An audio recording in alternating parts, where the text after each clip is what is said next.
क्या स्विगी ने जानबूझ के हिंदुओं की भावनाओं को टारगेट किया? स्विगी वैसे तो सिर्फ एक डिलीवरी ऐप है, लेकिन कई बार कंट्रोवर्सीज भी डिलीवर करती है। 2015 के बाद इंटरनेट में हुई क्रांति से भारत के साथ साथ पूरी दुनिया का बिजनेस मार्केट चेंज हो गया था। आज की तारीख में अगर आप अपने बिजनेस को सोशल मीडिया पर प्रमोट नहीं कर रहे हैं तो आप अपने और अपने बिजनेस के साथ नाइंसाफी कर रहे हैं। इंटरनेट की क्रांति में जन्म लेने वाला एक और बिजनेस आइडिया था Indian food delivery app Swiggy. Swiggy जल्दी ही अपने आईपीओ से लगभग 10,000 करोड़ की फंडिंग ले लेगा। इससे ठीक पहले अमेरिकी एसेट मैनेजमेंट फर्म बैरन कैटल ने स्विगी की मार्केट वैल्यूएशन को करीब 24% बढ़ाकर 1.26 लाख करोड़ कर दिया है। लेकिन एक छोटे से आइडिया से आईपीओ तक का सफर कैसा रहा स्विगी का, वो इस वीडियो में बताएंगे। ऐसे ही और मोटिवेशनल और बिजनेस सक्सेस स्टोरीज के लिए देखते रहिए हमारा चैनल और सब्सक्राइब करना ना भूलें। शुरू करने से पहले आपको स्विगी का एक फन फैक्ट बता दें कि स्विगी पर गुलाब जामुन सबसे ज्यादा ऑर्डर की जाने वाली मिठाई है। इसके बाद रसमलाई का नंबर आता है। हाँ, तो बात 2013 की है। दो दोस्त नंदन रेड्डी और श्री हर्ष मजेटी ने अपना कोई नया बिजनेस करने का सोचा। दोनों ने कुरियर और शिपिंग सर्विस के लिए बंडल नाम से एक स्टार्टअप शुरू किया, जिसका काम कुरियर और शिपिंग मार्केट को ऑर्गेनाइज करना था। ये कंपनी ज्यादा समय तक नहीं चल पाई और 1 साल बाद इसे बंद करना पड़ा। दोनों ने बिट्स पिलानी से पढ़ाई की थी, वहीं उन्होंने स्टार्टअप के बारे में सोचा था। हालांकि कॉलेज से निकलने के बाद श्रीहर्ष मजेटी ने लगभग 3 साल तक लंदन में नौकरी भी की, लेकिन उनके दिमाग में खुद का बिजनेस करने का प्लान उस वक्त भी चल रहा था।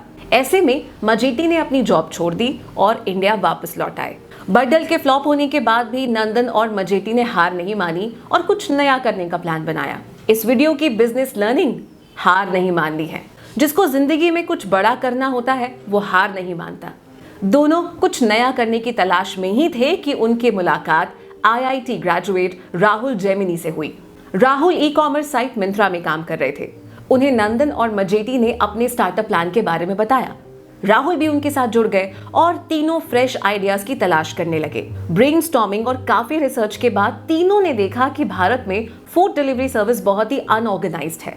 उन्होंने इस फील्ड में कुछ बेहतर करने का ऑप्शन ढूंढा और उन्हें दिखा भी।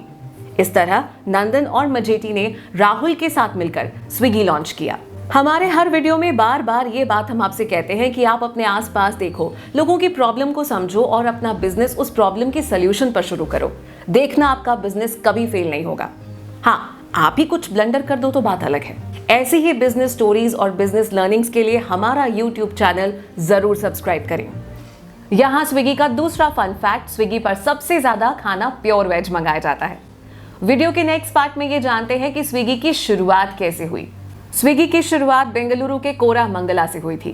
फाउंडर्स यानी तीनों ने कुछ डिलीवरी पार्टनर्स और लगभग 25 रेस्टोरेंट्स के साथ जुड़कर कंपनी शुरू की। उन्होंने एक रेस्टोरेंट को टारगेट किया जो कस्टमर को क्वालिटी फूड तो दे रहे थे, मगर उनके पास डिलीवरी की सुविधा नहीं थी। स्विगी ने इन रेस्टोरेंट्स को अपने साथ जोड़कर डिलीवरी करना शुरू किया। उस वक्त स्विगी ऐप पर मौजूद नहीं था, इसीलिए लोग उसकी वेबसाइट पर जाकर अपने मनपसंद रेस्टोरेंट को चुनकर फूड ऑर्डर करते थे। स्विगी की सर्विस लोगों को काफी अच्छी लगने लगी और इससे कंपनी को पहचान मिलने शुरू हो गई। कंपनी ने 2015 के शुरुआती महीनों में खुद का ऐप लॉन्च किया।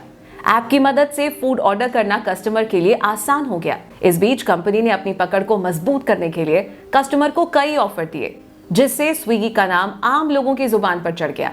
ये मत सोचना कि मेरा तो बिजनेस नया है, मैं तो मार्केट में नया हूँ, मेरे प्रोडक्ट में दम है तो मैं डिस्काउंट क्यों दूं या मैं कोई अच्छा ऑफर क्यों लाऊं। भाई, ये सब करना पड़ेगा।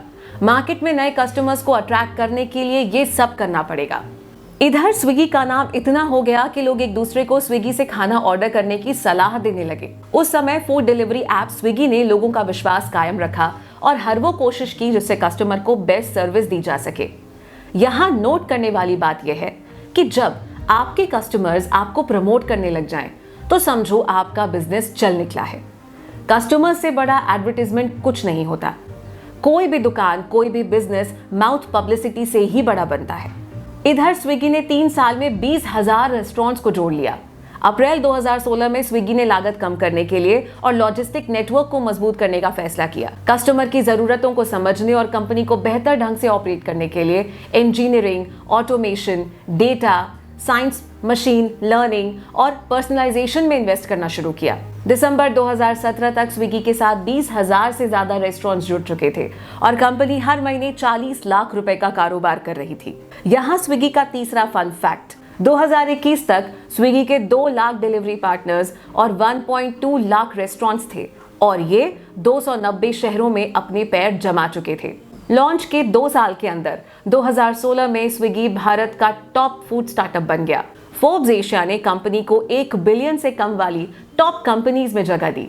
2017 में कंपनी को global venture capital and private equity firm DST global से 600 करोड़ रुपए की फंडिंग मिली। 2018 में कंपनी सिंगापुर में भी स्विगी लॉन्च करना चाहती थी, लेकिन वहां की सरकार से इसे परमिशन नहीं मिली। सॉरी जोमैटो, लेकिन स्विगी था भारत का सबसे तेज यूनिकॉर्न तक का सफर तय करने में स्विगी को 4 साल से भी कम समय लगा। 2014 में शुरू हुई कंपनी 2018 तक 10,000 करोड़ की वैल्यूएशन वाली कंपनी बन गई थी। आज भारत में कुल 67 यूनिकॉर्न हैं, जिसमें स्विगी और dream 11 top Indian unicorn companies में शामिल हैं। इसी के साथ स्विगी का 43% मार्केट शेयर है। 2019 में कंपनी ने हर दिन औसतन 14 लाख ऑर्डर डिलीवर किए थे। इस समय स्विगी पूरे भारत में करीब 580 शहरों में ऑपरेट करती है। वहीं करीब 2 लाख रेस्टोरेंट्स इसके साथ जुड़े हुए हैं। 2023 में कंपनी का रेवेन्यू 8,000 करोड़ से ज्यादा रहा था, लेकिन स्विगी से कुछ कंट्रोवर्सीज भी जुड़ी हैं। पहले तो स्विगी ने कोविड में 1,000 एम्प्लॉयज को निकाल दिया और दूसरे हाल ही में स्विगी पर हिंदू फोबिक होने का भी इल्जाम लगा था। कुछ ही दिन पहले स्विगी ने एक फोटो शेयर की जिसमें कुछ पनीर के टुकड़े थे और उन पर हिंदू धर्म पे लगाया जाने वाला एक टीका था। इससे लोगों की धार्मिक भावना आहत हुई और कुछ ही देर में स्विगी ने वो पोस्ट डिलीट कर दी। कहते हैं मार्केट में पॉजिटिव से ज्यादा जल्दी नेगेटिव मार्केटिंग लोगों तक पहुंचती है। बस एक छोटे से पोस्ट से स्विगी उस दिन सोशल मीडिया पर ट्रेंड कर रहा था। फ्री में लोगों ने स्विगी का नाम जपा। उससे पहले स्विगी ने 2020 में कोविड के दौरान 1,000 से ज्यादा एम्प्लॉइज को नौकरी से निकाल दिया। मीडिया रिपोर्ट्स के मुताबिक इस साल जनवरी में भी कंपनी ने लगभग 400 एम्प्लॉइज को निकाल दिया। 2023 में स्विगी पहली बार प्रॉफिट में रही थी। इसके बावजूद अपने खर्च को कम करने के लिए कंपनी ने यह फैसला लिया। बिजनेस लर्निंग, कोशिश करिए कि अपने बिजनेस के लिए आपको नेगेटिव मार्केटिंग का सहारा ना लेना पड़े। नेगेटिव मार्केटिंग सस्ती पड़ती है, लेकिन कई बार बहुत महंगी पड़ती है। अगर ये बात समझ में ना आई हो तो इस लाइन को 2-3 बार सुन लीजिएगा। वीडियो में आगे चलते हैं। कंपनी ने 2023 के अंत में एक डेटा जारी किया था जिसमें कई इंटरेस्टिंग फैक्ट्स सामने आए थे, जैसे नए साल के जश्न के लिए 4,30,000 बिरयानी और 83,000 नूडल्स ऑर्डर किए गए थे। इसी साल वैलेंटाइन डे के दिन हर मिनट 271 केक्स का ऑर्डर आया। 19 नवंबर को वर्ल्ड कप फाइनल मैच के दौरान हर मिनट औसतन 188 पिज्जाज ऑर्डर आए थे। पिछले साल भारतीयों ने हर सेकेंड में 2 बिरयानी ऑर्डर की। दुर्गा पूजा के दौरान स्विगी पर 77 लाख रसगुल्लों का ऑर्डर किया गया था। मुंबई के एक यूजर ने एक साल में 42.3 लाख रुपीस का ऑर्डर प्लेस किया था। ये थी स्विगी की कहानी जो अभी चल रही है, लेकिन ये सब शुरू हुआ था एक आइडिया से। ऐसे आइडियाज आपको भी रोज आते होंगे, लेकिन कोई उनसे लाखों करोड़ों कमा लेता है तो कोई बैठा रह जाता है। ऐसे ही और बिजनेस लर्निंग्स के लिए हमारे चैनल को सब्सक्राइब जरूर करें।